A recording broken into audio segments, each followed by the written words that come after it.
Hello and welcome to the Downsized. My name is Christopher Durham, and this is our weekly episode of the Downsized Dish, where we talk to real people just like you using GLP-1s. I've personally lost a little more than 100 pounds using tirzepatide, Zepbound, Mounjaro, all the same active ingredients.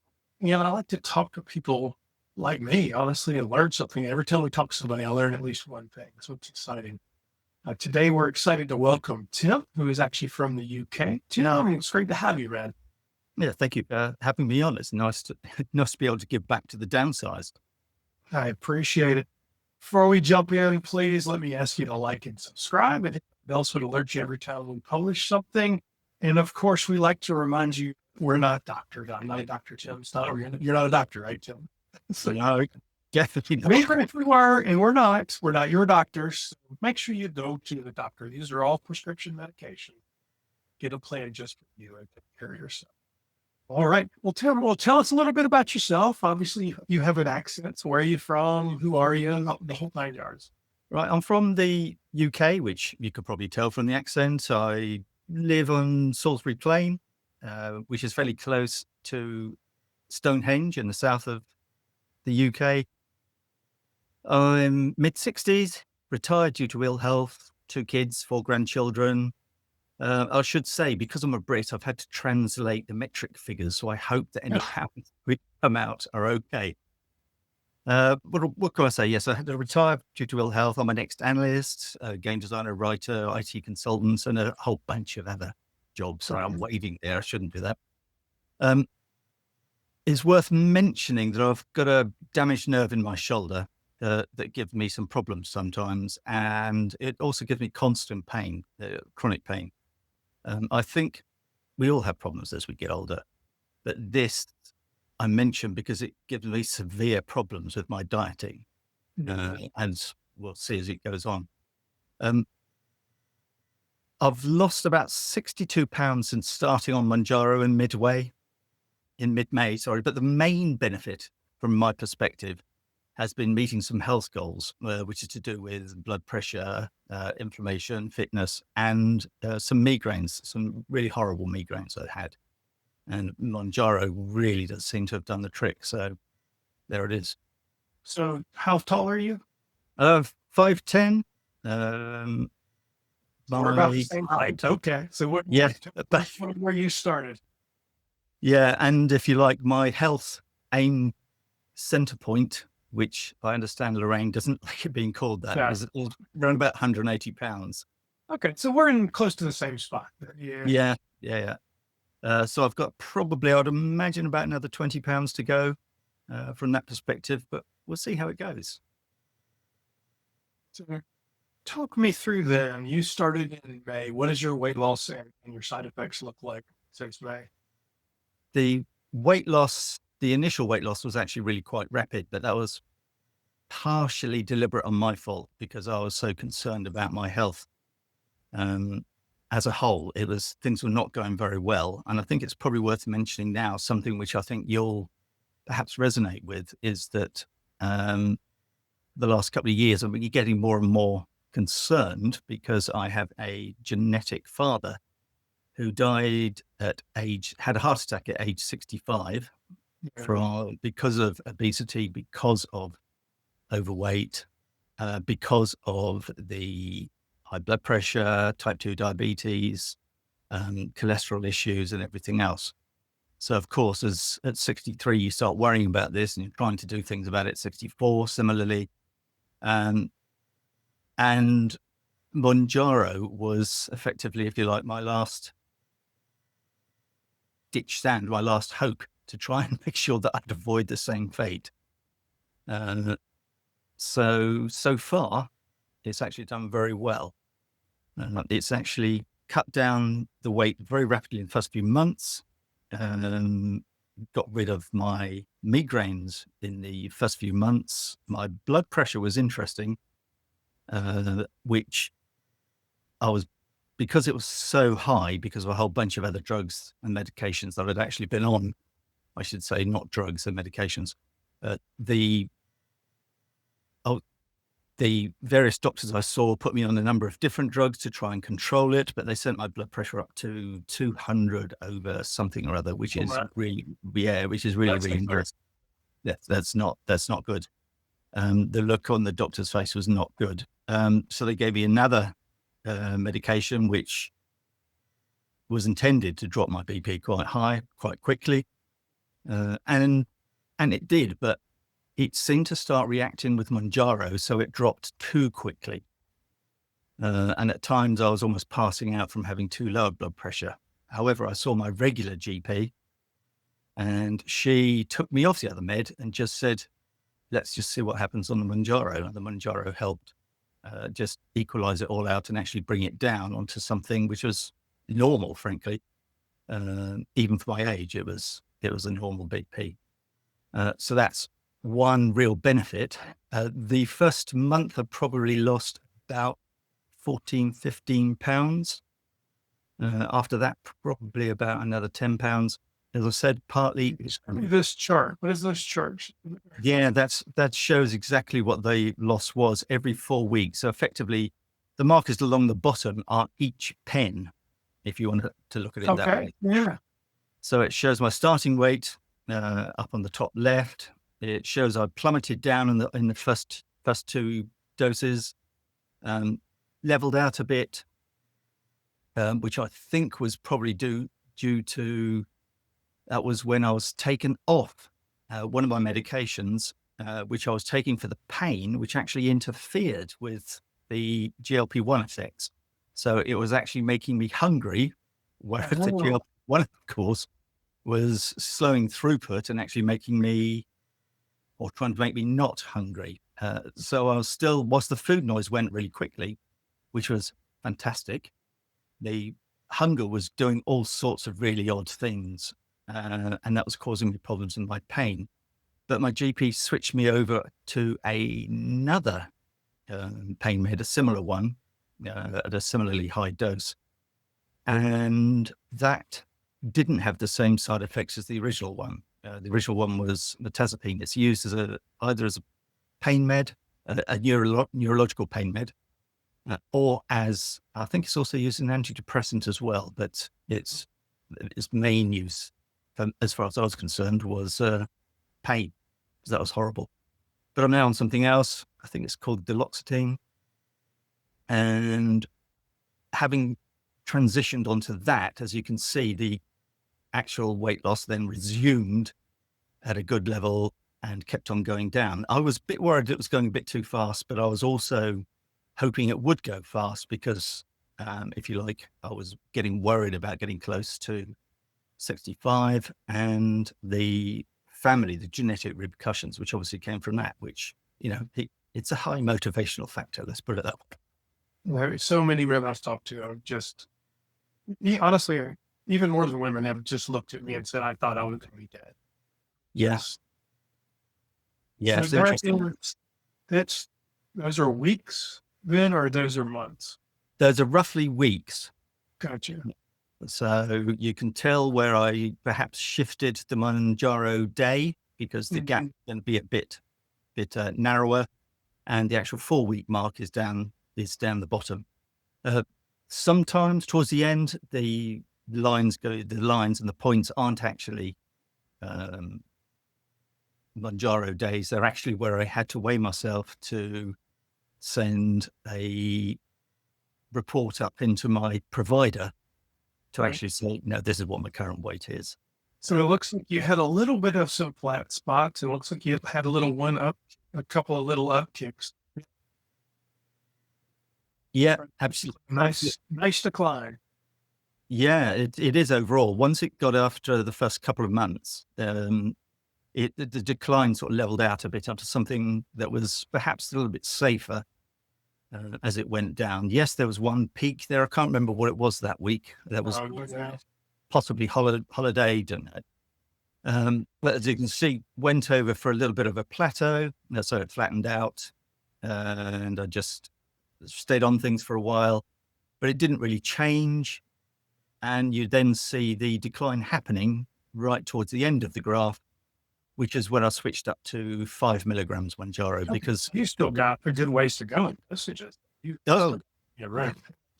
yeah, I've been really lucky, or at least my pocket tells me I've been really, because it all happened on 2.5 milligrams. But apparently, if you've got fast throughput, and I got this from Dr. Emma Enders, who's now got her own obesity clinic, Mhm. I think she basically lost huge amounts of weight on 2.5 milligrams.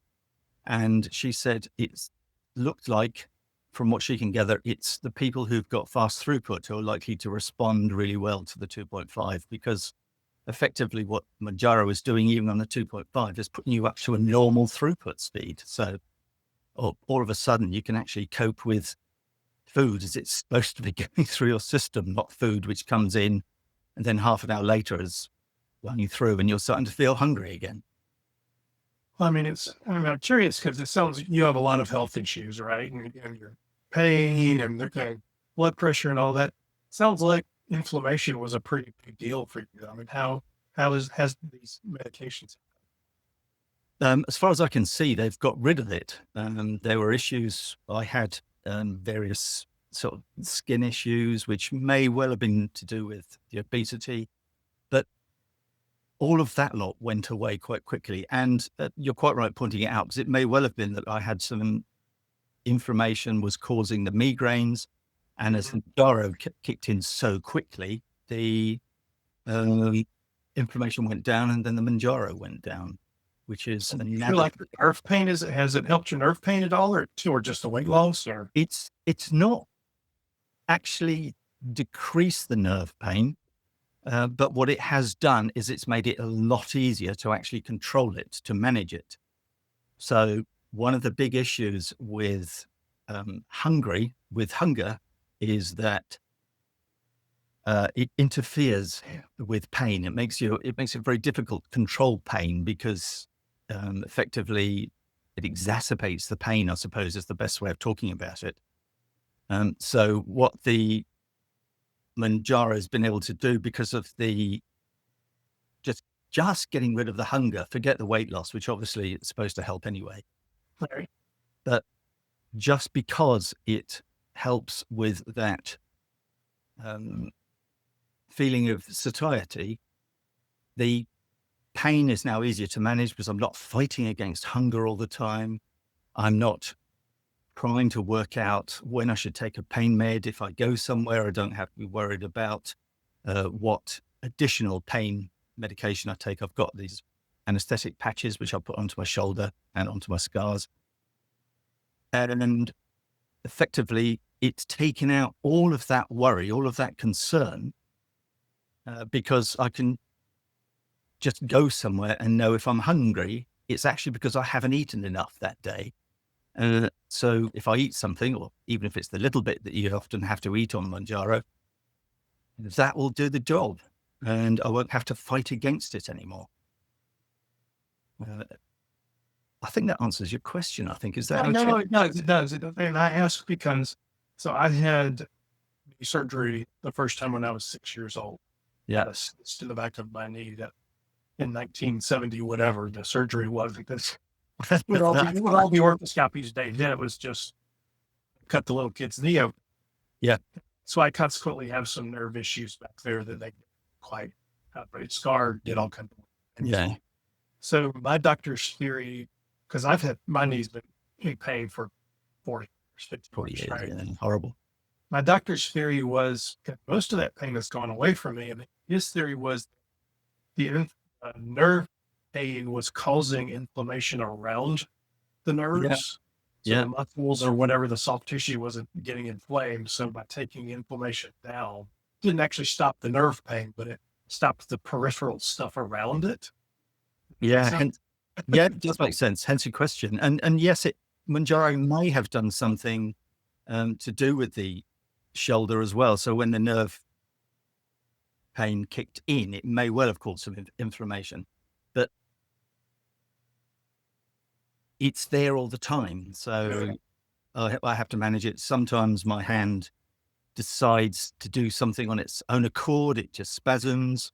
which is a bit shocking if you've never seen it before, and it does surprise people, but it's just something you've got to cope with. It's normally when I'm trying to focus on using the fingers, just mostly the ulnar nerve that's affected by it.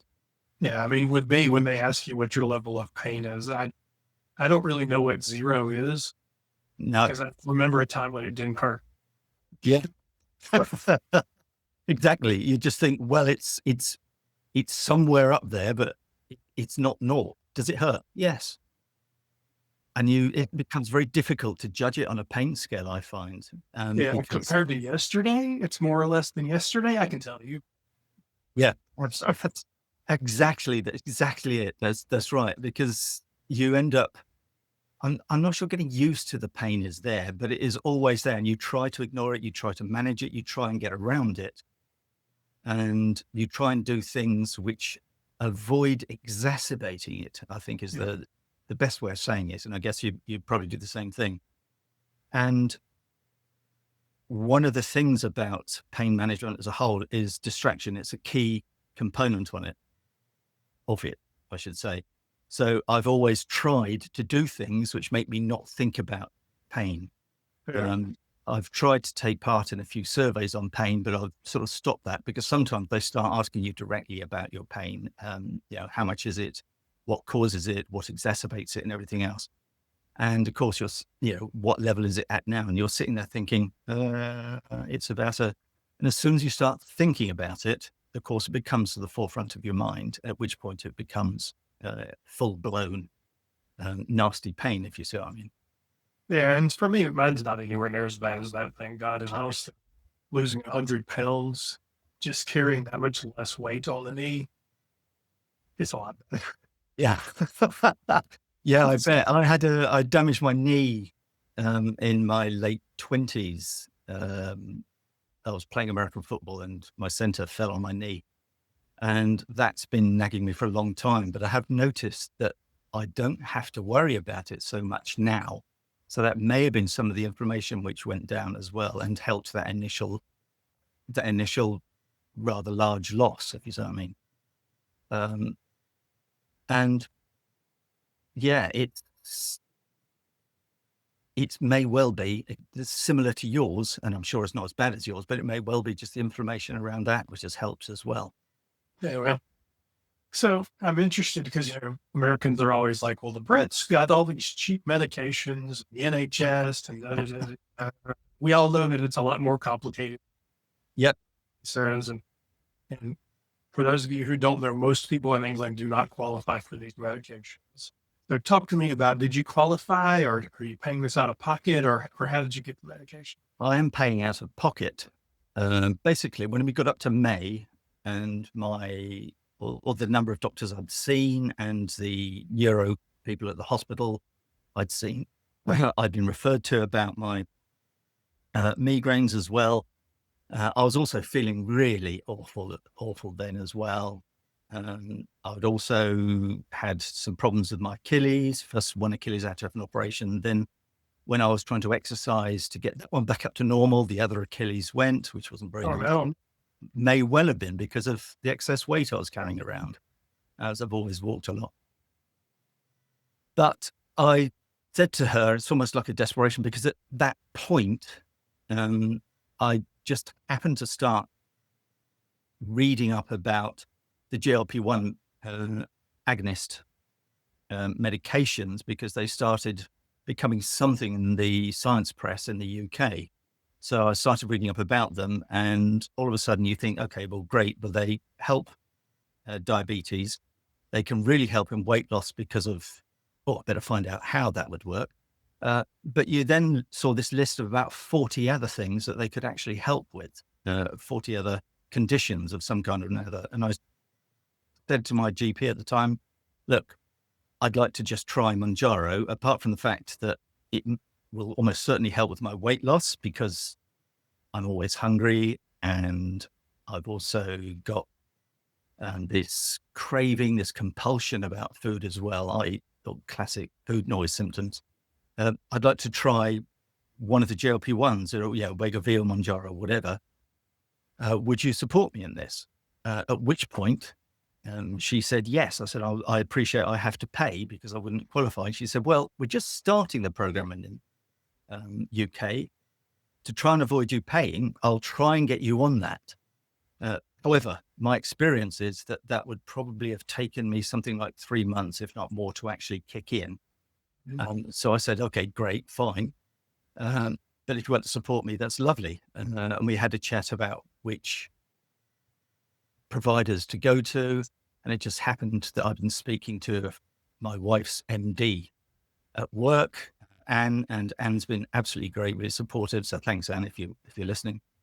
And she gave me a whole load of hints, but she'd been on it for about a year and she'd lost 6 stone, that's 66 or 84 pounds during that year. And she was feeling so much better that she'd made all the mistakes, but she was one of the early uptakers in the UK. So my GP then put me on, said, yes, go ahead and order it. I'll make sure I've got a few regular appointments with you. She gave me a full set of bloods, made sure my BP was not excessive, which it was bad at the time. Remember, the Mounjaro brought it down really. And that was it.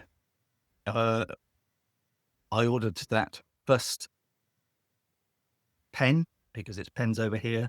But you've got quick pens. I've got one here. Yeah, exactly that. Yes. It's a multi-dose pen. If you've ever seen them, you twist. It's a certain number of clicks to your dose. We won't go into all of that. Basically, should be able to give 4 doses and maybe a little bit more. Yeah, maybe a little bit more.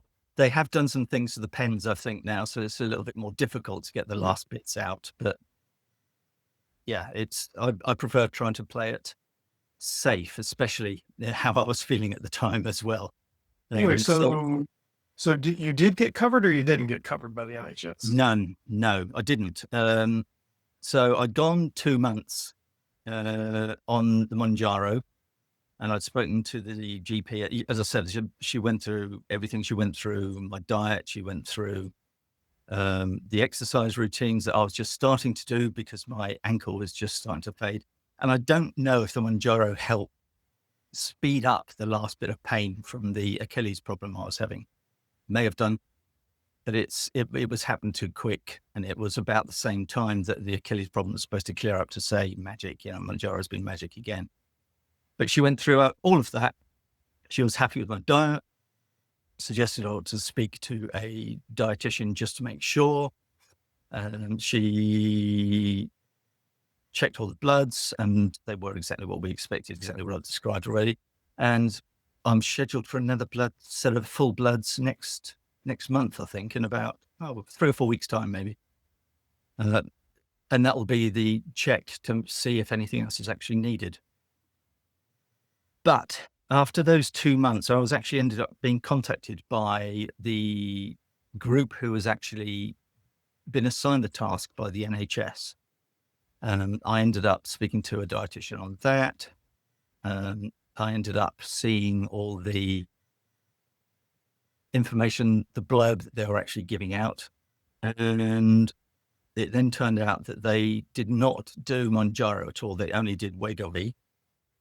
At that point, they told me that I should probably qualify for Wegovy. And that they gave me a target weight, which is about 102 kilos, which I found a little bit disconcerting because I'd already lost 15 kilos and weighed 102.5 kilos at the time.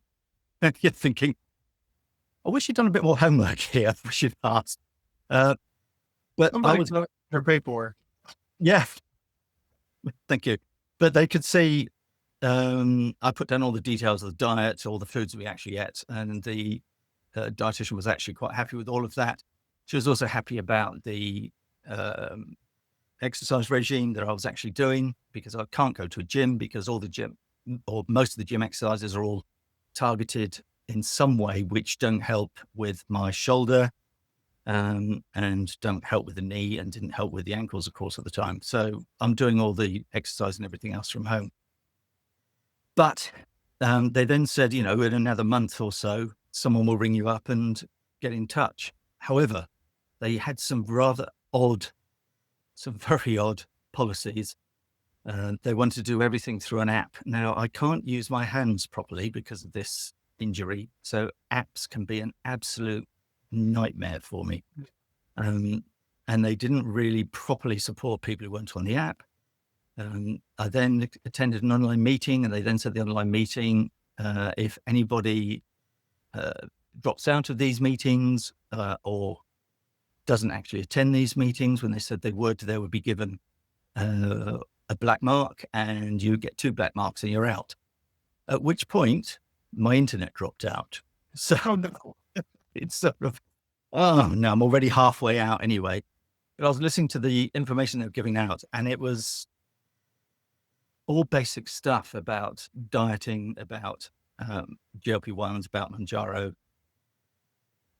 stuff that I've already picked up. And I think, to be honest, a lot of stuff about dieting, I think, as Lorraine has said a few times, once you've actually been on the whole diet routine and tried to go through a whole load of diets, whatever they are, whether they're from, Atkins, 5-2, intermittent fasting, no carb, low carb, no fat, the calorie counting one, you could just go on forever.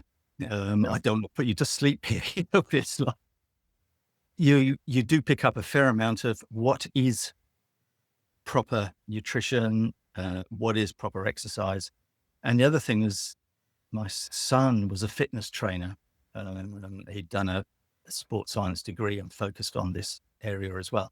So he'd been constantly nagging me for the last 20 years as well as to what I should do and what I shouldn't do. So I was getting really frustrated with the level of stuff that was coming on. And they then said, oh, it's not going to come on for another month. And I said, okay, well, I've heard Mounjaro is possible. And they said, oh, no, they've changed even though originally the NHS recommended Mounjaro for my BMI and my conditions, which was BMI 37, heart issues. I'd also developed some angina by then, the pre-diabetic, cholesterol issues, high blood pressure. Even though the NHS recommendations were to go into Mounjaro at that point, as soon as they actually started looking at getting Mounjaro in, they changed the goalpost and said, oh no, you've got to have a BMI of over 40. And I thought, I'm not going to put on another 10, 20 kilos just to do that. I was also a bit worried about going on to Wegovy because of the other effect. The key effect is the GIP effect from Mounjaro, which is to effectively, it also addresses the reward centers in the brain, which stop the other side of food noise, i.e.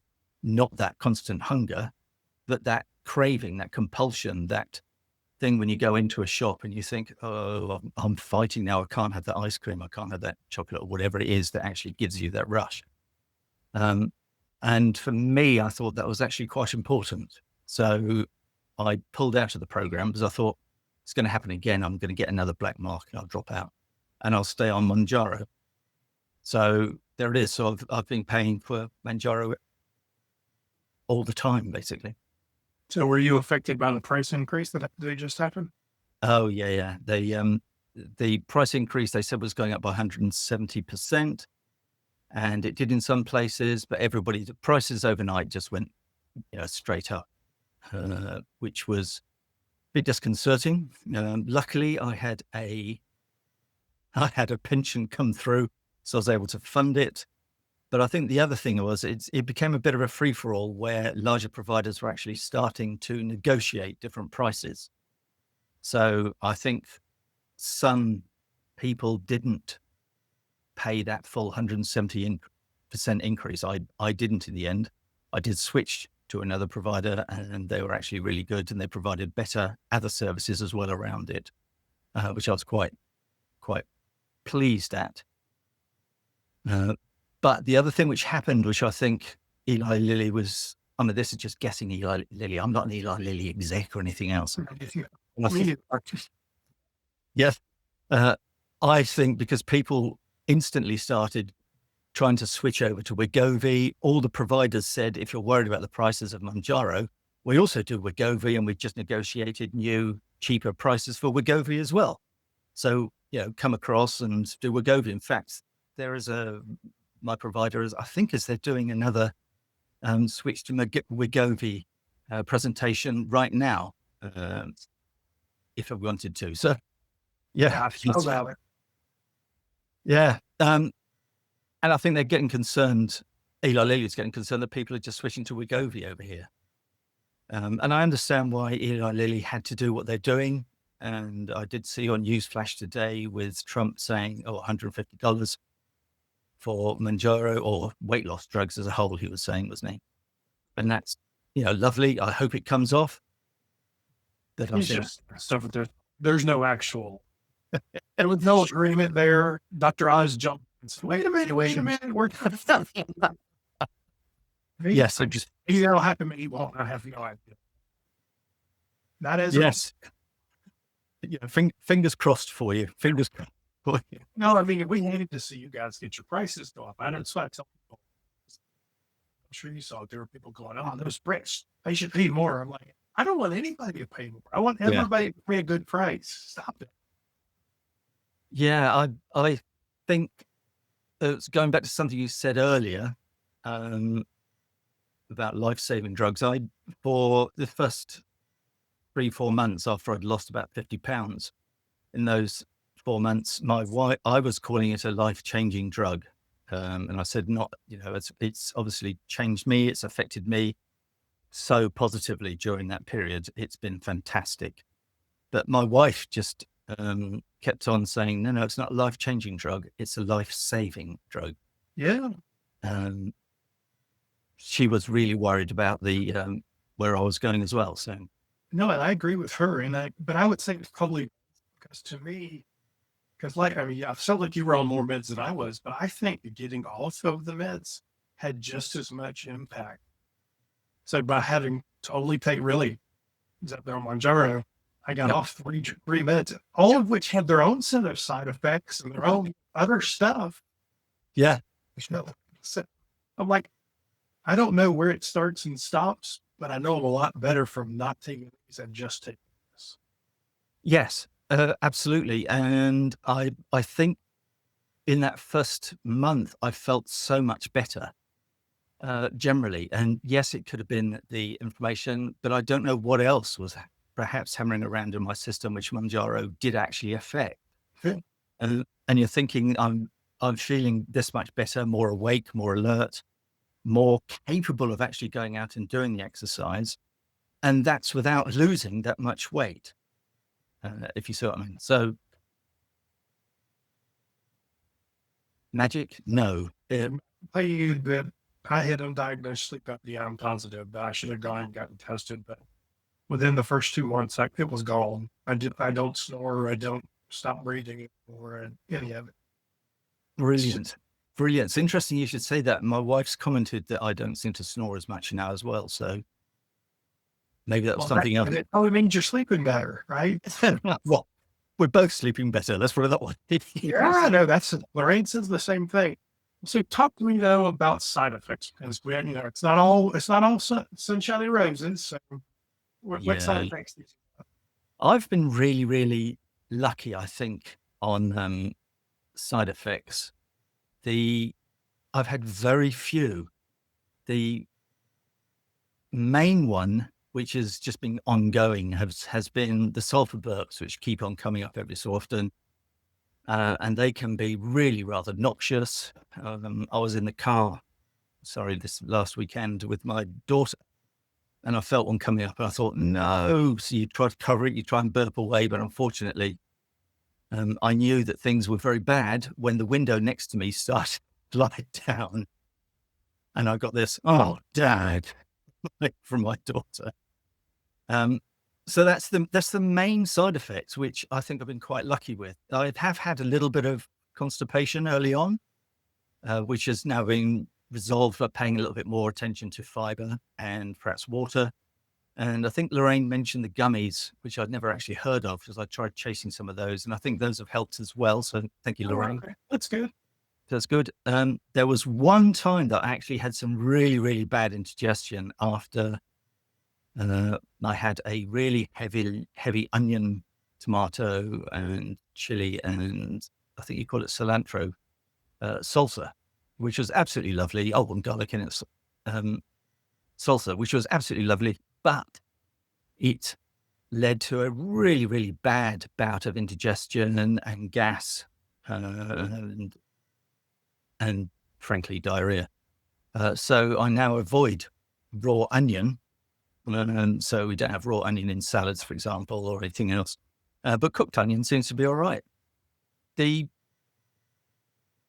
interesting thing now is which I found a bit interesting, is if I eat too much, accidentally think, okay, well, I'll have that portion, and I get so far, and then I think, no, I've eaten too much. I feel, a little bit a little bit sick. But now I know how much to eat. It almost never happens, because I just think, I can't eat that much. Let's cut it down. And my wife's been cutting down the portions as well. The only other odd side effect, so there's really just sulfur burps is the main one. Everything else has just been learning, oh, don't do that again. The other one is I feel cold a bit more. I feel the cold a bit more. Oh, you too. Oh, thank goodness for that. I think it's a combination of the weight loss and just the way it impacts the dopamine and stuff in your head. I think it's just, it's both chemical and physical. I don't know if there's anything to do about it, to be quite frank. People ask. Yeah, but it's interesting because Anne mentioned that she felt the cold more as well, even before she lost so much weight. So, what is it? Don't know. Like you try and find out as much as you can, but some of the papers you've come across, you understand about 70% of the words, and then you're hunting off into a dictionary for the other 30%. Oh, for sure. Absolutely. So I'm intrigued because you said your son was a exercise. I guess he has a degree. Do you exercise? I'm not an exercise fan, as everyone knows. Yep. But one of the things I hear about that exercise conversation is always there are so many people who are so adamant about they have the right way to do this. And to me, you're the perfect example of people have to do what they're able to do in their circumstance. Yes. You can't say go lift 200 pounds to this man who, it's just not a thing, right? So talk to me about what you do. No, it's what I've done from the start. As soon as I was able to exercise a bit more from the, especially from the ankles side, but I was trying to do the ankles, the exercise of the physio, getting me for the ankle as well. But once I was able to actually start doing a bit more, I was gradually ramping up the exercises. So they're all body weight exercises, and that's for the resistance training. But for the cardio, I walk. I can't cycle because that's too much pressure on the shoulder, and that becomes really painful. I can't swim because there's too much arm movement in swim, as you can imagine. Running, likewise, huge amounts of jolting onto my shoulder. But the surgeon who first looked at my knee ended up saying, don't run, don't ever run again, because you're just going to do more damage to it. And it's sort of, okay, well, fine. But I have managed to find a pace when I actually go walking or hiking, cross-country walking, which minimizes, and a way of walking which minimizes the impact on the shoulder. So I can actually go walking for quite a long time at quite a decent speed. And luckily around here on the edge of Salisbury Plain, we've got sort of like marshalling areas, or areas which are just used for, sniper training, staying to cover, that sort of stuff. And that's lovely, lovely raw countryside. I remember taking went out for a walk with a dog once into one of those areas, and we suddenly heard the dog and its sister dog just go barking and jumping up and down with joy and tails wagging. This rather sheepish sniper coming out of the undergrowth with his ghillie suit and everything else on, with his gun. You could see him trying to swear at the dogs and say, go away, I'm in training. But what that means is the whole of the countryside is basically unspoiled. Yes, there are some tracks going around it, and you have to stay on the tracks, but they're not exactly gentle, easy tracks. So that's really, really good walking. And it's the green, going through the green really pumps everything else up. It's the current thing in exercise science. Green really helps. So that's really great for the cardio side. For the resistance side, it's doing stuff like, so for example, I started up because I hadn't done much. I just started press ups, for example. I'd start up against a wall. I then shift down against the wall. I then shift onto leaning on a chair to do them before actually building up and going them down onto the floor. And it's gradually escalating each step. I suppose that's the best way of saying it. Is when things start getting easy, you go up to something more difficult. So you either do more reps or like that, you actually do a slightly more difficult exercise. So my main focus on exercise is core, so stomach, legs, lats, obliques, shoulders. What I can do on this, arms. So it's also back, reverse press ups, bench presses, a lot of sit-ups, leg raises, excuse me, just some water. Air raises, which are more stomach, top of thigh and back exercises where you never lower your legs for the whole of the reps. So that's what I do. So it does mean now that the exercise regime is a bit longer because I can, and the number of reps has increased.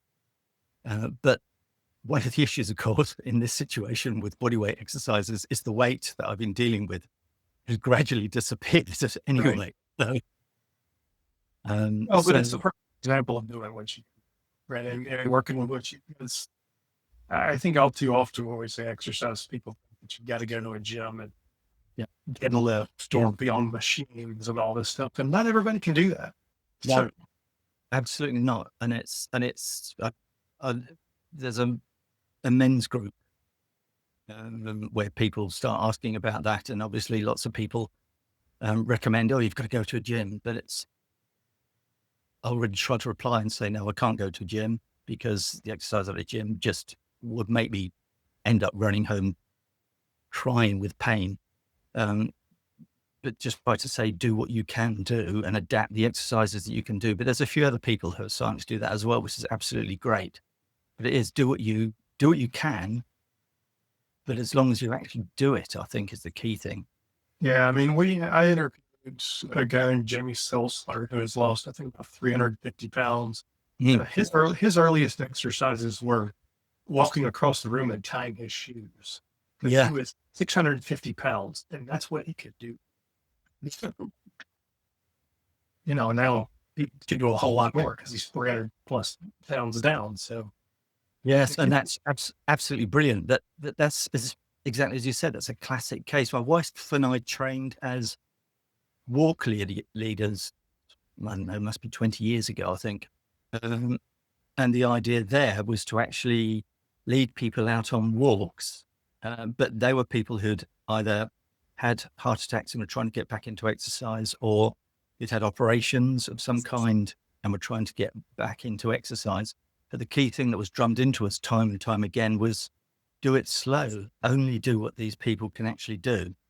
If you are a super fit walk leader, and we were both fairly fit at the time, we were only 45 or something, then maybe even this is not going to be good because you're going to be too fit for the people who are actually taking part, if you see what I mean. Makes sense. Oh, let's see. Talk to me about what you're eating. Eating smaller portions of what we ate before is the best way to say. So the diet wasn't that bad. The only thing we've actually really changed is got rid of the simple carbs almost completely. Pasta, rice, potatoes, they're out. We sort of swapped in chickpeas mostly. We have more dishes with chickpeas, lentils, and perhaps, what else do we have? Some black beans, I think, with some of the Mexican dishes. But generally, what we eat. So in the morning, I eat apple and Greek yogurt.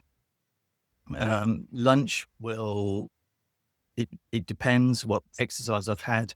I do have a protein shake, which I make up, which I have post protein, mainly because I was worried about not getting enough protein because I couldn't eat enough, which is one of the difficulties, I think, with Mounjaro, making sure you eat enough. And it's this whole thing you keep hearing and reading about, which is nutrition dense.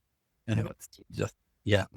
So, but otherwise in the evening, we'll have almost anything we've had before, which is using the sort of Italian spices, Mexican spices, Indian spices, Cajun baharat, and a whole bunch of other stuff. And if we haven't put chickpeas in to substitute for, say, pasta or rice or something, we just have it with a salad. But my wife's pretty good at the salad. And luckily this year, the carrots coming up have actually been really good. So we have those grated on top as well. Nice. So that's it. So we've not made that big a change. If you see what I mean, if I feel too full, we'll switch over to my wife. My wife makes some really nice soups. She's got a lentil, carrot, and bacon soup. Sorry, a lentil, leek, and bacon soup, and a curried carrot and lentil soup, both of which are absolutely fantastic, really lovely. Sounds delicious, yeah. Yeah, and of course they're all that you've got the protein, you've got the fiber, and everything else that you might want from all of that lot. So there we go. I suppose the other thing we do now, which we have actually cut out, apart from the simple carbs, is we really have cut out a lot of the fatty food. French fries, as I found, it did cause me a little bit of discomfort.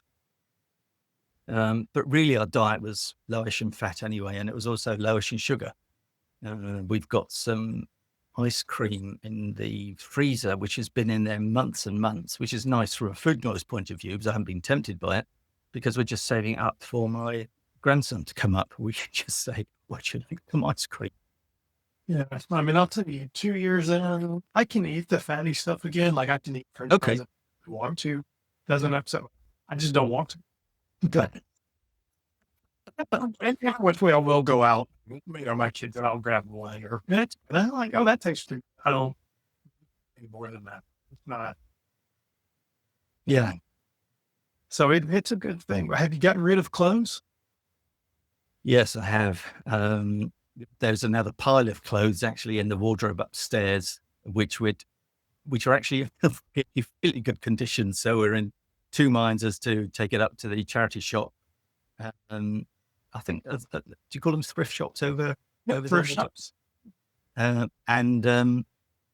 whether or not to sell them on eBay, because they're actually in really, really good nick, because I got them, grew through them because I got too big. And then, coming back down, they've disappeared. But yes, we've already got rid of them. One of the best things was actually punching another hole in a belt and another hole in a belt, and then getting to a point on the belt where you're starting to think, well, all of this slot of the belt, this 2 foot of belt is covered in holes, and the belt's starting to fall to bits, and then throwing away the belt seemed to be quite a ceremonial moment, if you see what I mean. So what size? I mean, how much have you gone down in size? I was up at 44, 46 inches waist. I don't know how you translate that in the US. I'm now down to about 36, 37. I know that because when I put on the 38s, I have to put the belt up really tight. And if I don't get the belt on quickly enough, the 38s slip down. So, our men's are in inches around the waist too. So you've been down 10 inches. So that's great. Yeah, it's absolutely fantastic. Another comment from my wife is, I've got my Timmy back. I've got my husband back. Okay. But she finds it very funny, of course, when the 38 slip down every so often. But we have to entertain them sometimes. Yeah, absolutely. So I'm fumbling around trying to get them up or get them off. But hey, it's the way it is. But she likes it. But yeah, that's been I think it's that noticeable thing is one of the ways, one of the measurable ways that it's really impacted you. The other thing which I found really impacted me, which was perhaps a bit of a non sequitur, is people didn't really seem to notice how much you'd lost until you'd lost about, I don't know, probably about 40 pounds or so, or 3 stone in the UK, at which point people started saying, my God, you've lost weight. Are you okay? And it's sort of, well, yes, I'm deliberately losing weight. I'm on Mounjaro. People say, "Oh, what's that?" And you can get into a chat about it. Most people I've found have actually been quite good. I think you've mentioned it on one of the downside interviews already about how some people can be quite negative about it. It's cheating. And I still suspect my son thinks it's cheating, but He might well. That's okay.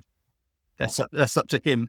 Last time he saw me, he just looked at me, swore, and said, "Oh my God, how much have you lost, Dad?" And I said, "Well, I'm back to 2008 weights now." So his jaw just dropped, and it was just sort of, I mean, it's funny because for the longest time, there really weren't many British creators around GLP-1s. And just in the last 6 months, it has just blown up. And there's a lot of men too. I mean, it's both men and women of all ages coming out of the UK creating some great content. If you guys Google search, there's all kinds of good ones out there, right? yeah, absolutely. I mean, one of the things, one of the ones there's a couple of guys. There's one guy, I've forgotten his name now, who's gone through his whole story, and he's talked about trying to short dose himself. He's talked about different locations, everything else. I've forgotten his name. I'm ever so sorry. But the person over here I found most useful was Dr. Emma Enders. Yep. I've watched her. I'm trying to get her on. So Yeah, I've also I've emailed her, I think, and said, why don't you try and get on? But she's now got her obesity clinic because she's now gone back into general practice on a part-time basis, and she's got the obesity clinic. I think she's in general practice to try and keep touch with the NHS and what's going on and the people there. And obviously her obesity clinic is now, yes, she's been interested in obesity as a whole for a long time, but this last year has given her a radical insight, as it has with a number of other people who've tried to help others, I think, in this whole space. well, she's been successful with the medication too. And Yeah. although you can certainly be a doctor and have never used these meds, I do think experiencing them provides a different level of empathy. It's a different insight. Yes. The empathy, I think, is key as well. That's really quite important, because they suddenly realize what it is. One of the things that really drives home to you, I think, is this whole compulsion, this temptation, this, I won't say addiction, but it's a craving, which is outside of the normal being hungry all the time, or just focusing on food. When's the next meal coming?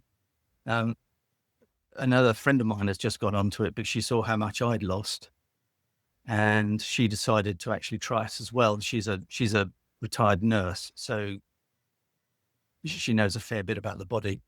But one of the things which struck her really, really quickly as well was because she knew she had the cravings, she used to draw a difference between, if you put a bar of chocolate in the fridge, for example, a husband would break off a square and have it. She'd break off a square, and before she knew it, the whole bar would be gone. But his would be in the fridge for the next 3 months, as he just broke a square off every so often. But she found that part of the food noise, the craving, as I said, I don't like to use the word addiction, but it is all to do with the dopamine type stuff anyway, which is, I know, addiction related, but I don't know. Maybe shouldn't avoid the word, but all I know is it didn't feel like an addiction from my end. It was just. I agree with that. Well, so what advice would you give people? What are your thoughts? If somebody's thinking about it or somebody's just started, what advice would you? It's if you're thinking about it, go for it, I think, is the main summary of all my feelings about it. It does work. It does make things easier, but don't be afraid of people saying you're cheating, because you still have to do the work. You still have to look at your diet. You still have to look at your exercise. But what this does is actually enable you to do it in whatever way it actually fits you. For me, it cuts down the pain in the shoulder.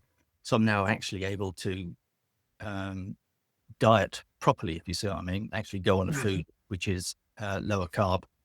And the other thing is, which I wish I'd known about earlier, was, and it's not common in the UK yet.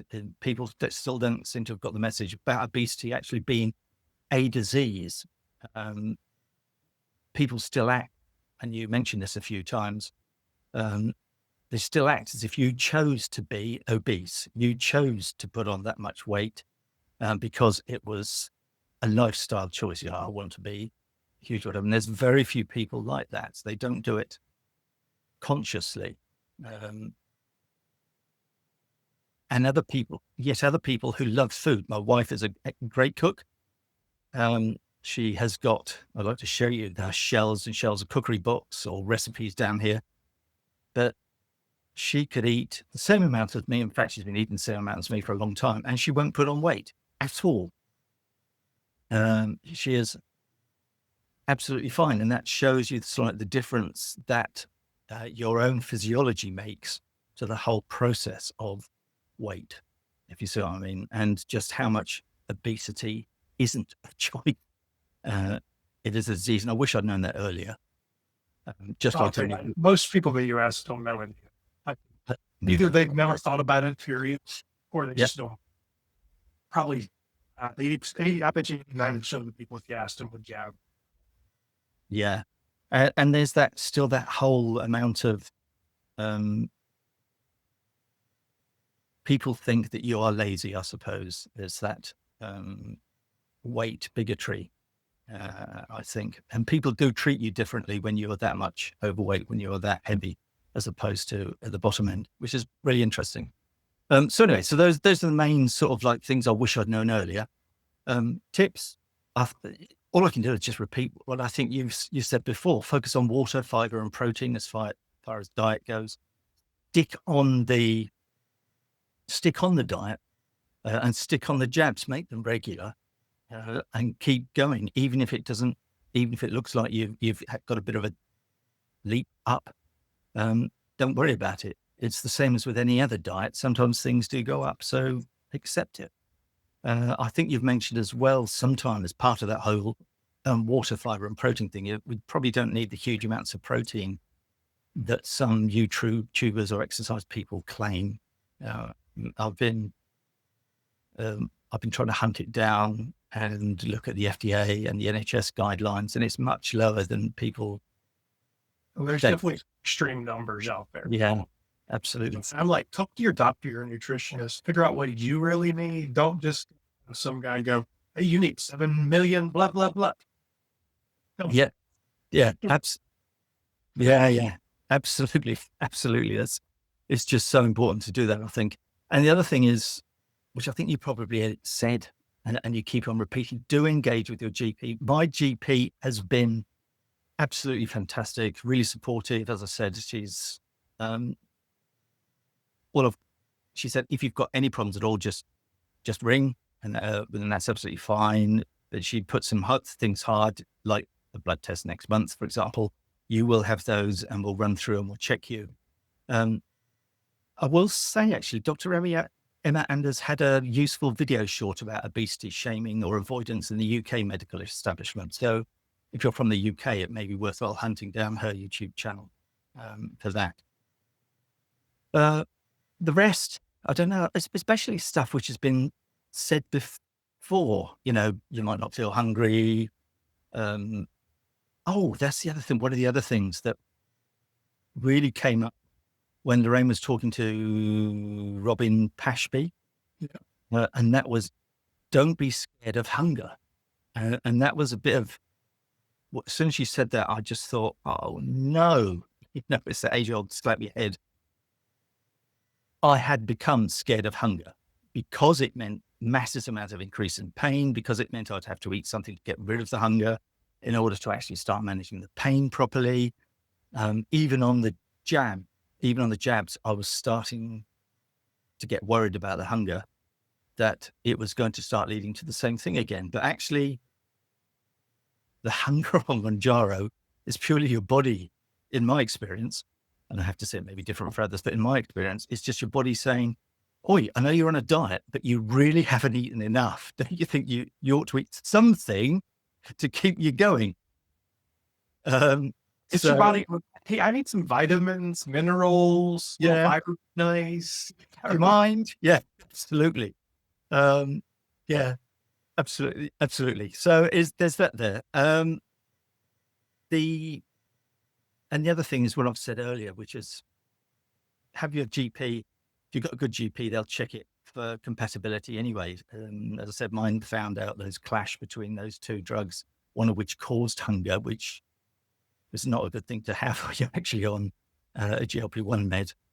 And then is the other meds just make sure that the doctors you talk to, because sometimes we have to speak to stand-in doctors, just make sure that they understand you're on a GLP-1 and what that means. For me, the Mounjaro has been great in bringing down my BP.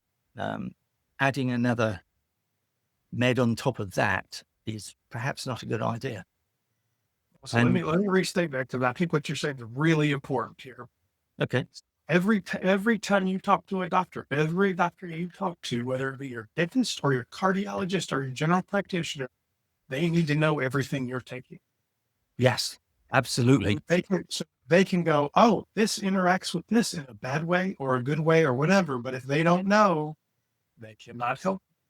Yes, and I would emphasize that Mounjaro is especially that, because it's something you mentioned a few weeks back, which I said thank you for. I've just been referred to the urology department at the local hospital because my prostate specific antigen PSA reading has suddenly jumped because I had those checked every 6 months.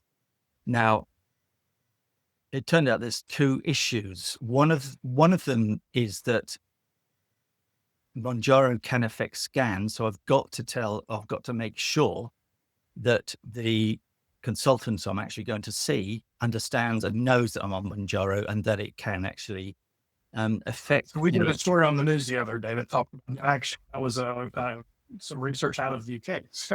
Yes, I chased down the papers as well, and there's now a whole bunch of them, and it's actually reported a lot in the medical press, which is lovely. So you can just say you remember that article in the press, which is really good.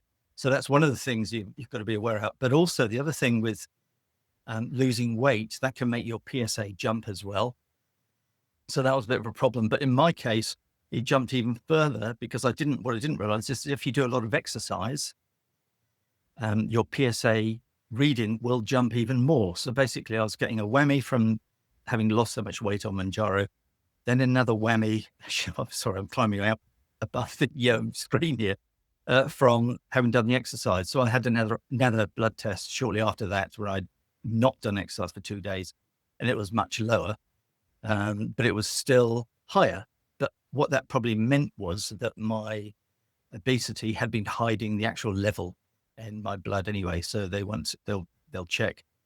They'll probably give me either a scan or a biopsy to see what it is. But well, at least you know now, and you're working in the doctor's now to figure it out. Well, that's a good thing. Yeah, absolutely. And the last thing I think that the big tip is support from your partner is